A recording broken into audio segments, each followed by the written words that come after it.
Ahoj, vítám vás na kanále Ballistas. Dneska bych tu rád přivítal i ředitele firmy Epic Mechanics Davida Hanuska, který nám něco popovídá o nově uvedeném modelu Epic One. Tak ahoj Davide. Díky za pozvání, zdravím všechny. Je to pro nás taková premiéra, poprvé nějaký formát rozhovoru, takže se předem omlouváme za nějaké chyby nebo nedokonalosti. Zkus nám přiblížit, z jakého důvodu jste vlastně loni uvedli Epic 2 a až letos Epic One. Už jak ten název napovídá, mělo to být asi opačně, takže určitě diváky nebo i uživatele těch zbraní zajímá, v čem byl ten problém nebo proč to takhle bylo. Určitě, takže první koncept byl trošku jiný. První měl být Model One, jak již název napovídá, ale na výstavě IVA v roce 2023, kdy jsme prezentovali oba dva tyto modely, nebo prototypy těchto modelů, tak jsme měli doslova šílené ohlasy na naší dvojku, tedy Epic 2, což byla klasická dlouhá zbraň. Myslíme si, že to je z toho důvodu, že trh byl přesycen jakoby bullpup modely, bylo to strašně moc a ta naše dvojka byla něčím jiná, zvláštní a proto jsme ji vydali jako první. A nyní tento rok jsme spustili model 1, který firma Ballistas má nyní v prodeji a dostupný.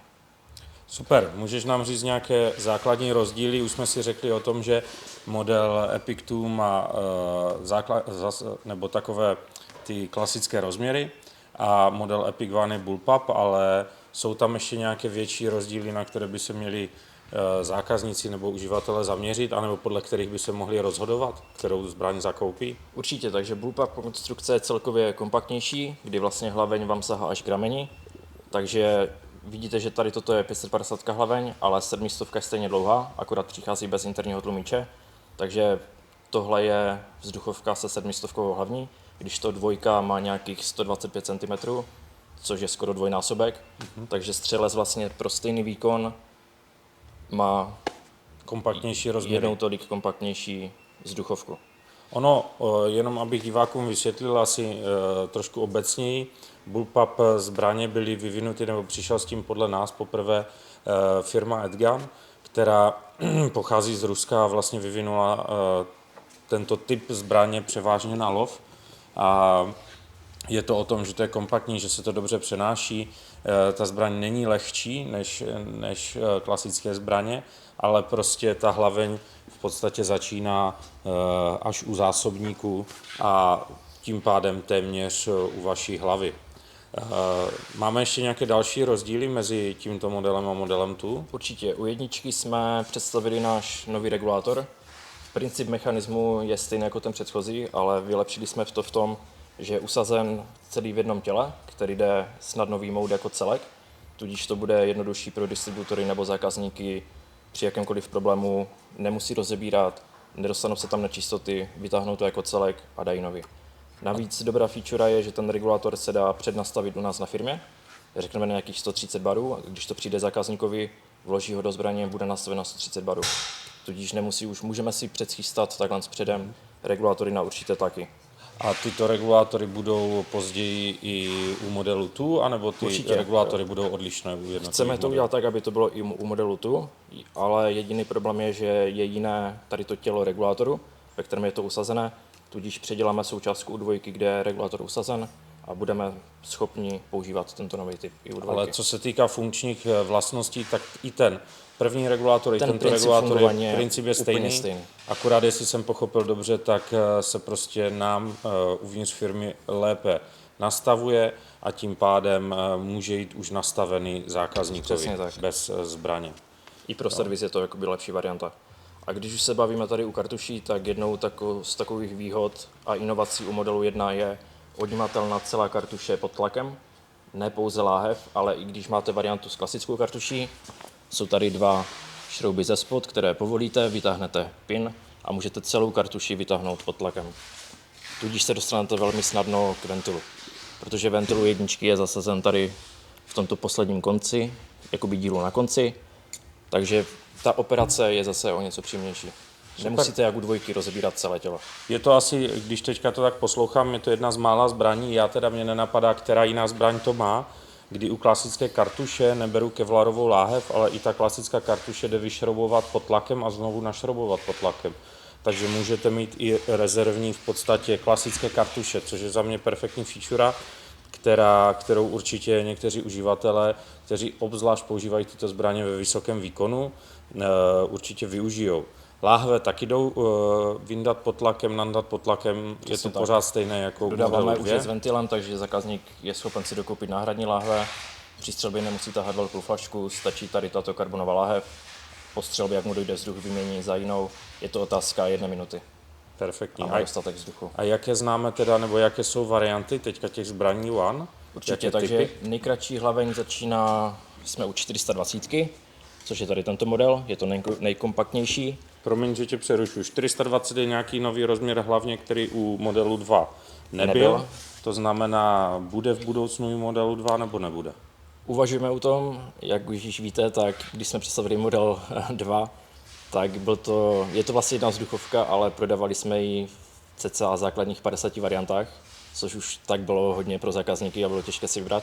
Ale u té 420 u dvojky je výhoda v tom, je to vhodné na PRS soutěže a navíc, když vám končí kartuše, tak ta 420 s lumičem končí přesně za kartuší, takže z designového hlediska je to ta nejpěknější varianta.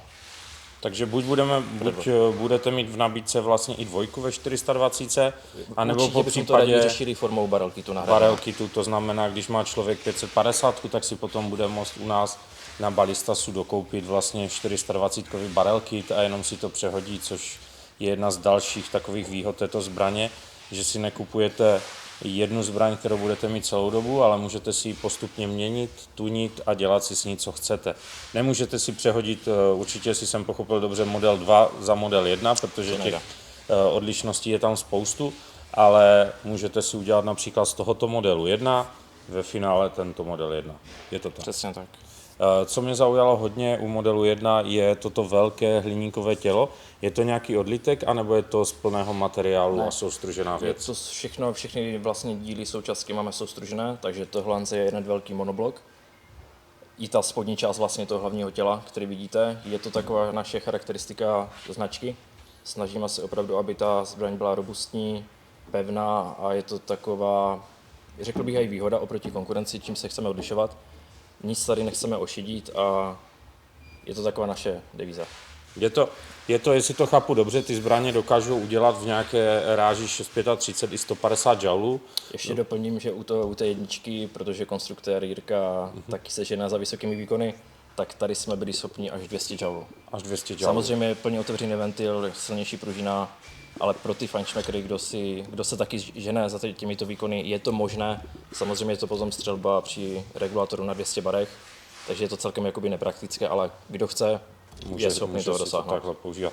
A proto, jestli to chápu dobře, proto je tady ten pevný monoblok, protože ten tu zbraň drží prostě, ona je tuhá i při těch vysokých výkonech a tím pádem to zabezpečí přesnost. Opravdu, co jsem viděl na střelnici, co s tím kluci dokážou ve firmě Epic Mechanics střílet a jak každou zbraň nastřelujou, tak ta přesnost na 50 i na 100 metrů, i na více metrů, na kolik yardů v podstatě ve světě střílel teďka náš střelec nejvíc? Ve světě s Epic 2, vlastně v 5,5 střílí na 500 yardů a trefují gong o rozměre 14x14 cm.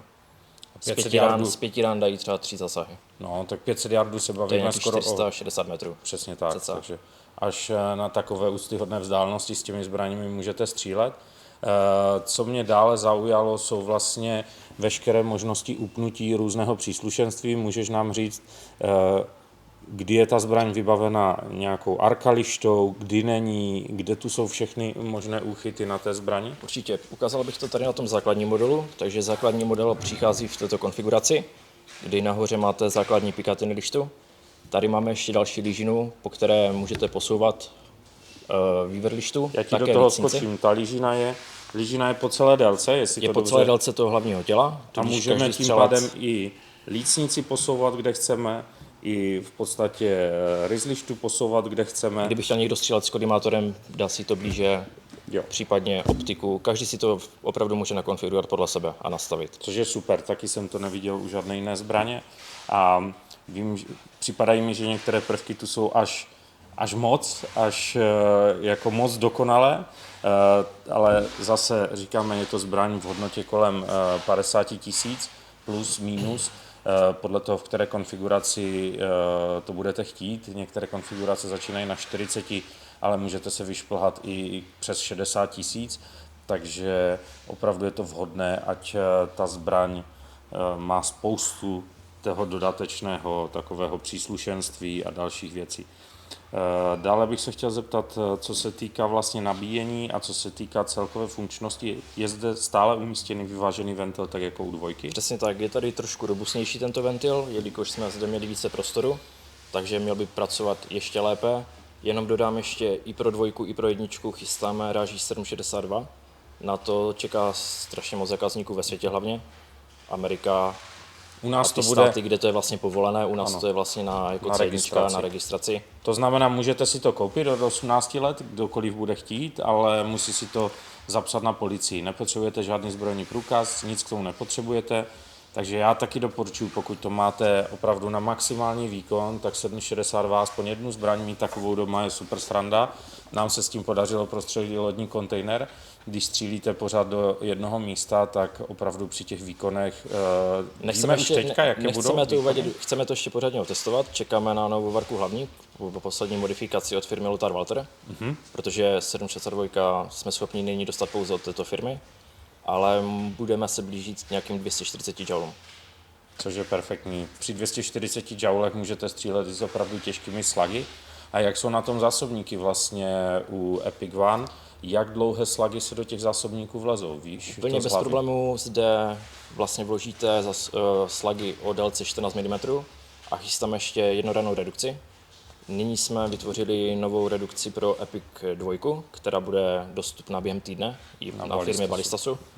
A pro jedničku chceme udělat taky trochu jednodušší systém a tam to bude kolem 15 mm, takže opravdu ta střela je dostatečně dlouhá. Už tam dáme i nějaké Altarosové slagy, nebo v podstatě ty nejdelší slagy, které jsou na trhu a díky kterým můžete střílet i ty šílené výkony, protože jinak, když budete střílet opravdu výkon kolem 150 joulů v 635, u většiny normálních slagů se dostanete na nadzvukovou rychlost a tím pádem nemůžete střílet, ten soustřel tam opravdu není možný. Co se týká při těch vysokých výkonech, je tam zase možnost došroubování externího moderátoru. Jako by jednou výhodou u té jedničky je, že se nám podařilo napasovat opravdu velmi efektivní interní moderátor. Takže on už tam je. Jsou tady klasické kalíšky, takže opravdu udělal to cca 70-80% utlumení, ale nabízíme samozřejmě zákazníkům ještě polovinu UNF na konci tohoto interního moderátoru, takže je možné dodat ještě jakoby další druhý externí moderátor. Jenom upozorním, že ten interní moderátor přichází ve verzi 420 mm z hlavní a 550. U 700 je klasická koncovka C na dvojce. Takže tam už se ten ta zbraň by byla nevlezl. zbytečně dlouhá, takže zákazník si potom vlastně dokoupí, nebo pokud má svůj, tak použije ten externí na tento závěk. Seřizování klasické jako na dvojce, budeme se tomu určitě věnovat i potom ve speciálním videu, kdy zde se seřizuje bicí pružina, na druhé straně samozřejmě ten regulátor, o kterém jsme se bavili. Máme zde umístěny vždycky dva manometry, jeden je na ten regulovaný tlak a jeden je na tlak v kartuši. Líbí se mi tady barevně odlišená pojistka, která je vlastně v místě spouště. Plně nastavitelná spoušť. Říkal mi hlavní konstruktér, že je plně nastavitelná, aniž bychom ji vyjímali z té zbraně. Přesně tak. Nebo aniž bychom vlastně něco otvírali. Je tady 5 přístupových bodů, 2 jsou zde, jeden ze spodní strany a potom ze zadu. Takže opravdu střelec, je to popsané v manuálu, můžeme na to udělat potom konkrétní video, protože co si o tom říct, je tady to hodně a jak to nastavit. Takže určitě se na to můžeme podívat v dalším videu.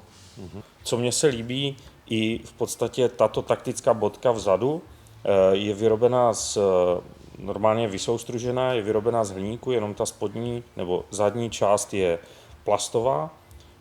I grip je klasický AR-15, takže si ho můžete kdykoliv vyměnit. U té pažbičky ještě doplním, když se o ní bavíme, je zde možnost přidělání klasického backrideru a případně zde pasuje i náš nastavitelný backrider z Epic 2. A zde ty úchyty to jsou QD úchyty na popruh. Na popruh, takže někde i úchyt tady zepředu? Ano. Jeden zepředu, jeden vzadu, takže můžete si hodit popruh a samozřejmě ve světě, kde se to používá na nějaký lov škůdců, tak to hodí nazad a může jít.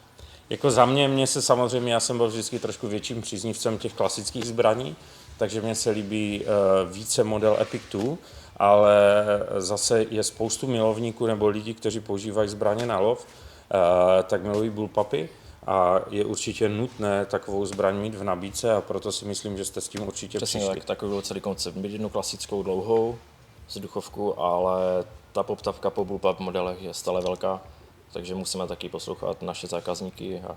A je to zase úplně něco jiného, bych řekl. Když se člověk podívá, teďka když jsme vlastně dvojku vydali i v dřevěné variantě, to už je úplně klasická vzduchovka, ale tohle je prostě všechno má svého kupce, si myslím, a jsou to dva naprosto rozlišné produkty.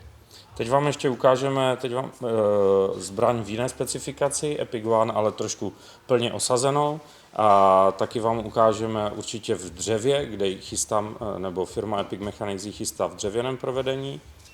Tak zde vidíme variantu se 700 hlavní a plně osazenou. Takže to je ten typ bez toho moderátora. Přesně tak, není zde interní moderátor, přichází to s klasickou koncovkou na konci, ale hodně střelců v této variantě právě používá muzzle brake, jelikož to opravdu dává smysl. Ten muzzle brake je účinný, ti, co střílí na delší vzdálenosti bench rest, je to i, myslím, že pěkně vypadající doplněk pro tuto verzi. A zde vidím, že i nějakým doplňkem tady k vrchní. Přesně tak, je to takzvaný top rail, je to prodloužená lišta, na kterou můžete uchytit jak závaží, svítilnu a další doplňky. Zase je tady delší možnost, protože klasická lišta vám končí zde. Zde máte vlastně dvojnásobek délky, takže pro nějaký kolimátor, který potřebujete mít dále od roka. Takže není to jenom designový doplněk, ale opravdu funkční. Má to své opodstatnění. I zde má uchyty po straně? Je to klasické M-locky, takže jak jsem říkal, jsou adaptéry na svítilnu. Vlastně zde na straně můžete vidět závaží a případně existují teďka i bipody, které se upínají jakoby vrchem. Používá se to taky často na ten bench rest, takže můžete chytit na konci. Samozřejmě čím blíže konci hlavně uchytíte, tím je to stabilnější. Super. Ona ta zbraň samozřejmě se vším tímhle příslušenstvím, já si ji zkusím potěžkat, ale už taky něco váží, takže je to dobré střílet potom s oporou z nějakých vaků. Ta zbraň je potom ale daleko stabilnější. Mně se to líbí, tato zbraň, nebo v tomhle vybavení, protože já tomu říkám takzvaná Predator konfigurace, protože to opravdu vypadá strašně moderně a futuristicky. A je to dovybavené, pokud jsem dobře pochopil, i tou spodní arkou. Spodní prodlouženou arkou, která vlastně jí chrání láhev. A zase, jak jsem říkal, samozřejmě ta váha tady je vyšší, ale pro přesnou střelbu je to nutné. Ano. Tam ty závodní zbraně, když se podíváte, co se střílí v Americe, většinou soutěž na bench restu, oni přidávají opravdu ještě velké závaží na spodek a čím více to máte stabilní, tím je to pro vás lepší na střelbu pro vyšší jakoby zvládnosti. Ta barevná konfigurace určitě nebude standardem. Toto si vytvořil podle mě hlavní konstruktor firmy Epic Mechanics, je to jeho konkrétní zbraň na testování. Chystáte nějaké limitované edice v budoucnu, barevné edice nebo určitě něco jsme takového? to uvažovali, ale potom pobavíme se v dalších videích, nestíháme teďka, ta výroba je pro nás nová, samozřejmě už to táhneme nějakých rok a půl, ale až všechno jakoby stabilizujeme, budeme se snažit prodávat alespoň jako doplňky v této barevné variaci. To znamená, když si někdo koupí zbraň v černé barvě, což se bude klasicky nabízet, uděláme různé balíčky, jako je kritická spouště, nabíjecí páčka, Arkasy, muzzle brake a takové příslušenství. Uvidíme, jestli se to bude prodávat po jednom, anebo to dáme jako hromadný jeden balíček. Ale nechceme to zase prodávat jako další variantu, protože opravdu v nabídce budete mít 100 různých verzí a bude to těžké a složité pro ty zákazníky. Ale myslím, že je to hodně poptávané, máme na to hodně dotazů, takže to bude něco jako tuningové příslušenství. Přesně tak. No a zde máme další variantu, ukážu ji na kameru. Můžeš nám k tomu něco říct? Určitě. Protože, jak vidíme, ta jednička je hodně taková futuristická a zákazníci stále chtějí nějakou jinou variantu. Dřevo jsme vydali u dvojky, tam má opravdu velký úspěch, takže jsme poptali u pana Klínského, který je vlastně výrobce našich dřevěných pažeb jak pro dvojku, tak laminátové příslušenství pro tento prototyp na jedničku. Budeme tady zde, on už pracuje na posledních úpravách, kde ještě rozšíříme trošku úchop. Tady to zúžíme a doufáme, že během měsíce bude tato pažba k prodeji i pro model Epic 1. Takže zase ta zbraň dostává úplně jiný charakter. Jasně. A dřevo? Pan Klínský bude používat použijeme ořech. A povrchová úprava bude olejovaná? Nebo? Nechceme to lakovat, protože na tom laku každý, jakoby, když to řeknu ďubanec nebo odření, už vlastně těžko se potom opravuje, když to tady ta olejová úprava stačí zase přebrousit, namazat olejem a má to skoro jako nové. Jo, A nám se to i osobně více líbí. ano, já jsem chtěl říct, že to je takové víc old school. Ta olejová úprava v poslední době všichni výrobci zbraní šli do těch lesklých laků, laminátů a tak dále. Za mě už toho je moc, už tak vypadá každá zbraň. Toto je klasický ořech, kdy každá ta pažbička bude trošku jiná, záleží, jaké dřevo se panu Klinskému zrovna dostane v jeho firmě pod ruce. Někdy je to hodně vykreslený barevný ořech, někdy je to trošku podobnější buku, ale prostě víte, že nemáte jak u plastu každý kus stejný. Každá pažba je naprosto unikátní. Jo, takže tady můžete vidět nějaký základní prototyp, který ještě na skladu a v prodeji u nás na Ballistasu nebude. Myslím si, že zrovna kluci ve skladu naskladňují výrobky od firmy Epic Mechanics, takže můžete, já si myslím, že během pár dnů, anebo možná, když už to video vyjde, tak už bude možné ty zbraně všechny u nás koupit. V případě, že budete mít nějaké dotazy, kluci určitě teďka budou dělat na firmě nějaké instruktážní videa, jak tu zbraň ladit, jak s ní střílet. Dáme si i ten podcast s hlavním konstruktorem, abyste viděli, jak ta zbraň vznikala, jak se postupně kreslila, jaké byly nápady a z čeho jsme se odráželi, proč to vypadá zrovna takto, proč ta zbraň má některé výhody, proč je tak dělaný regulátor. Já do nich zkusím šťouchat, zkusím se jich na všechno vyptávat. V případě, že budete mít nějaké otázky přímo vy, naši posluchači nebo lidi, kteří se na nás dívají, pište je do komentářů a já se na ně určitě zeptám při tom podcastu. Myslím si, že je to za nás všechno. Chceš ještě, Davide, něco zmínit o těch zbraních, anebo je to teďka tak na tu první dobrou Já vše, myslím, co že by jsme si si chtěl to říct? představili v takovém tom základním spektru a můžeme více rozebrat v dalších videích. A doufám, že se vám naše nová jednička bude líbit a přejeme vám všem hodně úspěšných střeleckých zážitků.